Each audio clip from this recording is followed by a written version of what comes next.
क्या आपने कभी सोचा है कि अगर स्वयं देवी पार्वती क्रोधित हो जाए तो ब्रह्मांड का क्या हाल होगा?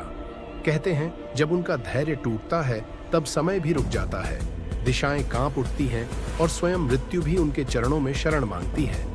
यह वही क्षण था जब संसार ने पहली बार मां महाकाली को देखा, वह रूप जो सृष्टि और विनाश दोनों की सीमा है। बहुत समय पहले की बात है, जब राक्षसों का अत्याचार पृथ्वी पर इतना बढ़ गया था कि देवता भी भयभीत हो उठे।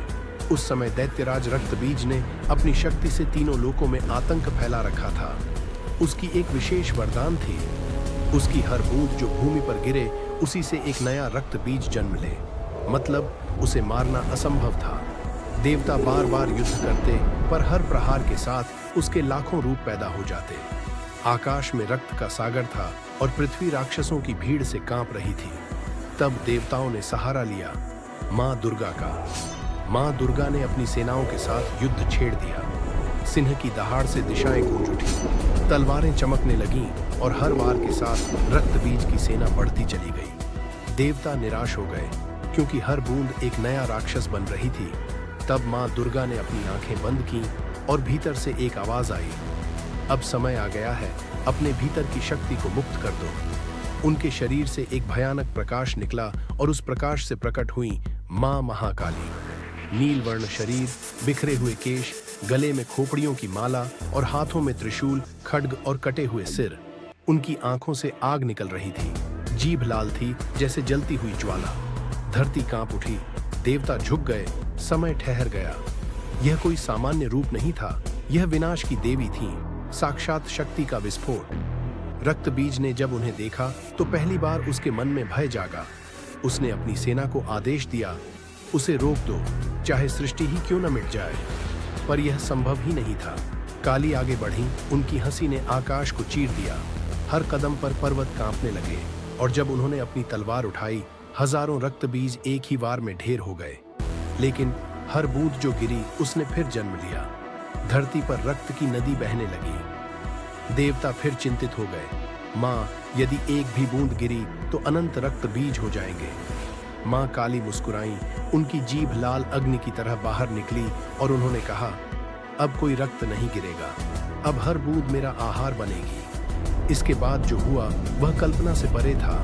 मां काली हर रक्त बीज का सिर काटती और उसकी बूंद जमीन पर गिरने से पहले अपनी विशाल जीभ से उसे निगल लेती। एक एक कर लाखों रक्त बीजों का अंत हुआ और अंत में स्वयं रक्त बीज मां के चरणों में गिर पड़ा। उसका भय, उसका घमंड सब उसी रक्त में समा गया जिसे मां ने पी लिया।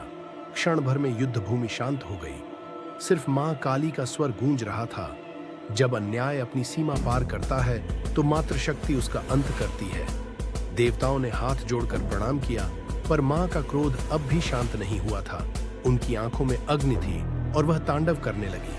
धरती डोलने लगी, महासागर उफान मारने लगे और आकाश से बिजली गिरने लगी। देवता भयभीत होकर बोले, भगवती अब रुक जाइए, संसार विनाश की कगार पर है। पर वह सुन नहीं रही थी। वह अब विनाश की देवी थी जो समय को भी भस्म कर दे। तब भगवान शिव ने आगे बढ़कर लीला रची।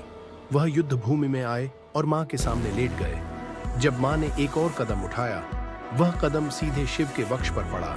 क्षण भर में मां का तांडव रुक गया।